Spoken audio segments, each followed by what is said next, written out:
महाराष्ट्र की राजनीति के इतने बुरे दिन कभी नहीं आए। पत्रकारों के सामने भाषण देने से शुरुआत करने वाले अब कैमरे के सामने थूकने पर आ गए हैं। एनसीपी नेता अजित पवार ने जब इसकी निंदा की तो संजय राउत ने कहा कि उस डैम में पेशाब करने से बेहतर है कि थूक दिया जाए।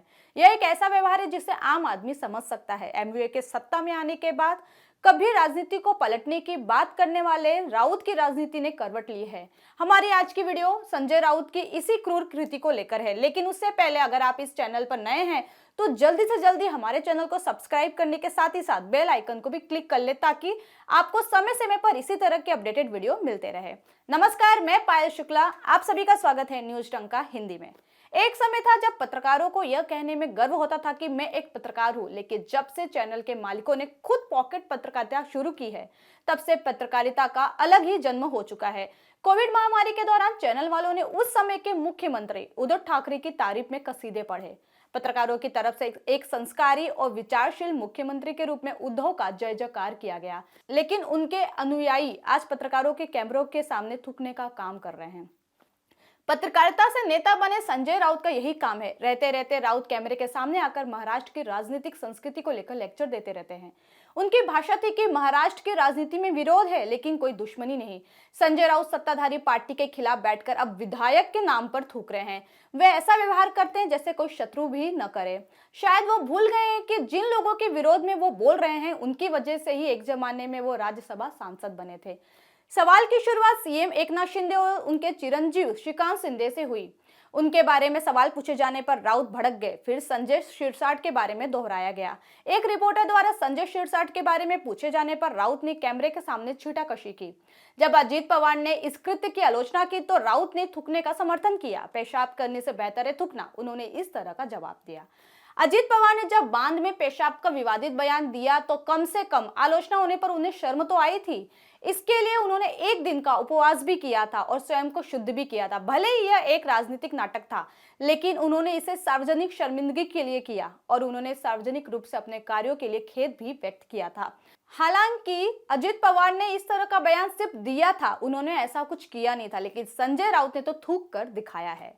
हालांकि फिर भी संजय राउत को इसका कोई अफसोस ना है, शायद कभी होगा भी नहीं। ऐसा लगता है कि उन्होंने अपनी सारी लाज मुब्रा की खाड़ी में विसर्जित कर दिया है। उन्होंने थूकने का भी खुलकर समर्थन किया है। उन्होंने पहले पत्रकारों को सार्वजनिक रूप से गाली देकर अपनी मर्दांगी का परिचय दिया है। जहां संजय राउत ने अपने करियर की नींव रखी थी, अब प्रेस के सामने थूक कर उसका समापन कर दिया है। पत्रकारिता का आलम यह है कि कोई भी यहां आकर थूक कर चला जाता है। बावजूद इसके पत्रकारों की मजबूरी बन गई है कि वो इसी संजय राउत के आगे पीछे बूम लेकर नाचते झूमते नजर आ रहे हैं। हालांकि सोचने वाली बात यह है कि चैनल के मालिकों का अपना कोई अस्तित्व यहाँ नजर नहीं आ रहा है, तो इन पत्रकारों का क्या अस्तित्व होगा? यदि इसी तरह की स्थिति जारी रही तो राउत कल एक पत्रकार को एक ऐसे सवाल के लिए पीटने से भी हिचकिचाएंगे नहीं जो उन्हें पसंद नहीं है। शिवसेना नेता संजय शिरसाट ने पत्राचार मामले की जांच सेवानिवृत्त न्यायाधीशों की एक समिति के जरिए कराने की मांग की थी। इस मामले में राउत ही नहीं बल्कि कुछ बिल्डर और अधिकारी भी शामिल है। शिरसाट ने कहा कि मैं उनके नाम इस समिति के समक्ष रखूंगा। वहीं शिरसाट ने बयान दिया था कि अगर राउत की बकबक इसी तरह जारी रही तो उन्हें जल्द ही जेल भी भेज दिया जाएगा। पत्राचार का विषय यह शिरसाट का लगातार विषय है। राउत को जेल भेजने की चर्चा भी खूब है। इसका परिणाम राउत का थूकने के रूप में सामने आ रहा है। महाराष्ट्र की राजनीति बहुत ही निचले स्तर पर आ गई है। इसमें राउत का सबसे बड़ा योगदान है। राउत के सिर में गंभीर चोट लग गई है। लोग यहां तक की बातें करने लगे हैं। मैं नंगा आदमी हूं, राउत ने कुछ दिन पहले ही यह बयान दिया था। हालांकि अब राउत ने इसका प्रदर्शन करना भी शुरू कर दिया है। परिस्थिति अनुसार व्यक्ति भी कभी कभी अपना आपा खो देता है जब उसके मुंह से एक बुरा शब्द निकल जाता है। लेकिन सोचने वाली बात यह है कि संजय राउत जैसे व्यक्ति हमेशा से ही अपने नियंत्रण से बाहर कैसे हो सकते हैं। नितेश राणे ने कुछ दिन पहले कहा था कि संजय राउत की जुबान पर रिसर्च करने के लिए मैं विश्व स्वास्थ्य संगठन को पत्र लिखने जा रहा हूं। दरअसल राउत के दिमाग पर रिसर्च होनी चाहिए जिससे उन्हें कैमरे के सामने थूकने और गाली देने की अक्ल आती है। यहां तक कि इस मासूमियत पर राउत ने खुद की तुलना स्वतंत्र सेनानी वीर सावरकर से कर दी। उन्होंने कहा कि वीर सावरकर ने दिखा दिया था कि बेईमानी पर थूकना संस्कृति है। राउत ने वीर सावरकर से अपनी तुलना कर जितना अपमान किया है, इतना अपमान तो राहुल गांधी ने भी उनका कभी नहीं किया होगा। वहीं राउत जब भ्रष्टाचार के आरोप में जेल में थे तब भी उन्होंने अपनी तुलना क्रांतिकारियों से की थी।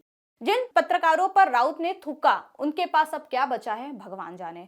हिंदी सिनेमा में ऐसे कई खलनायक हुए हैं जिन्हें पर्दे पर देखते ही लोग उनके दीवाने हो जाते हैं, यहाँ तक कि लोग उन्हें गालियां भी देने लगते हैं। राउत ने उन्हें भी शायद पीछे छोड़ दिया है। उन्होंने ऐसा व्यवहार किया है कि खलनायक भी इसके सामने फीके और हल्के लगने लगे हैं। राउत का व्यवहार चौंकाने वाला है। क्या उनके सहकर्मी, दोस्त, यहाँ तक कि उनका परिवार भी उनके थूकने को सही ठहरा सकता है? इस पर आप भी जरूर सोचिएगा। आपको हमारी आज की वीडियो कैसी लगी हमें कमेंट सेक्शन में जरूर बताएं। साथ ही साथ हमारे चैनल को ज्यादा से ज्यादा लाइक, शेयर और सब्सक्राइब करें। जल्दी इसी तरह की इंटरेस्टिंग वीडियो के साथ पुनः उपस्थित होंगी। तब तक के लिए मुझे दीजिए इजाजत। जय हिंद, वंदे मातरम।